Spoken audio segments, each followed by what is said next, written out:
Masih bersama kami di Breaking News Kompas TV, saudara, yang memantau banjir yang terjadi di Jabodetabek. Saudara, hujan deras yang masih berlangsung hingga dini hari tadi menyebabkan jalan raya di depan Istana Batu Tulis, Bogor, Jawa Barat ini longsor.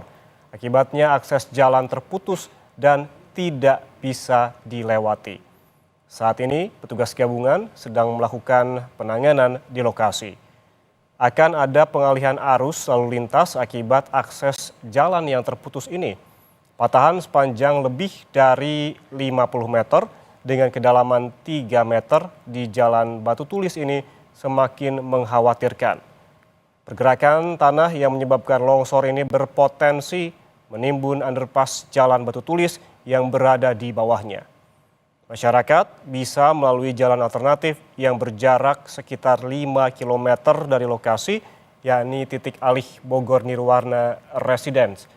Selain itu, jalur lain yang dapat ditempuh melalui Ciawi dan juga kawasan perumahan Rancamaya.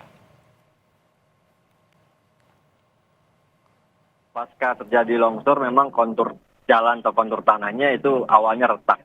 Cuma hari ini sudah mulai turun 1,5 meter atau 150 cm ya dari yang jalur semula atau dari yang ketinggian semula.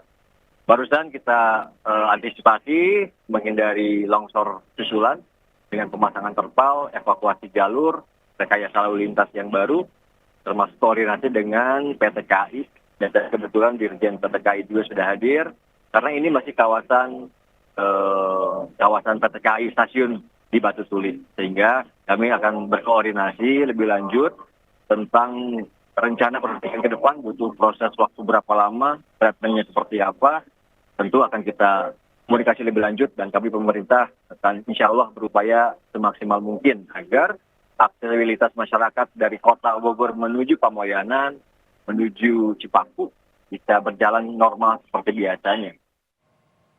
Sementara itu, Gubernur Jawa Barat Deddy Mulyadi mengungkapkan bencana yang terjadi di kawasan Puncak Bogor, Jawa Barat tidak lepas karena adanya alih fungsi lahan kawasan resapan air di Puncak yang menjadi area komersil. Deddy Mulyadi menyindir PTPN yang menyewakan area resapan air untuk kepentingan komersil. Asumsinya karena kerusakan puncak. Puncak, daerah kebun teh, daerah hutan itu berubah menjadi area industri akibat PTPN itu kan menyewakan tanah-tanah di puncak untuk kepentingan komersial. Tanggap darurat yang sudah disiapkan.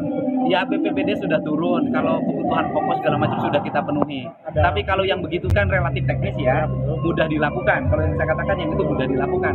Yang harus kita pikirkan itu adalah itu tidak terjadi lagi. Ya puncak kalau dikembalikan.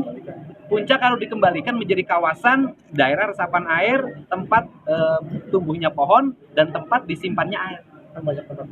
Harus berani merubah. Saya mau ke Menteri Lingkungan Hidup, ya saya ngajak ke pemerintah pusat melalui Kementerian Lingkungan Hidup, mari kita bersama-sama untuk mengembalikan puncak pada alam asalnya.